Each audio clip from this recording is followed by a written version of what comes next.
See, in a democracy, one should be careful but not to abuse the freedom one has to speak. He was a former minister. I don't want to speak more. Everybody knows him well and he knows this ministry also well. He should look into his own backyard and what happened during his time before commenting on others.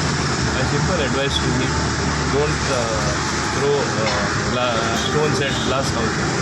Followed ना? मग तो तुमच्या बीजेपीचं चढणूचा तुमचे बीजेपीचे त्याचे तो म्हणता आपले 20 लाख रुपये घेतला म्हणटा त्या मिनिस्टरचे पीएन म्हणटा. Something wrong, then he should go and file a police complaint and straight away take action. Why is he not doing it? Name the minister, take police action. One more thing he has said is assembly election येता पळयतना 50% MLAs घरा पावतले म्हणून. See, it is always the case. If you look at any assembly record in every election, 40% of the people are changed in every election. So if he says 50%, he is enhancing the percentage by only 10%. So there is nothing to be read in that statement.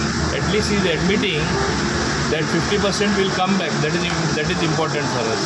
Okay. So one more thing is that फाल्यां एक meeting घेतली दवरला तुम्ही फालांगुटी especially on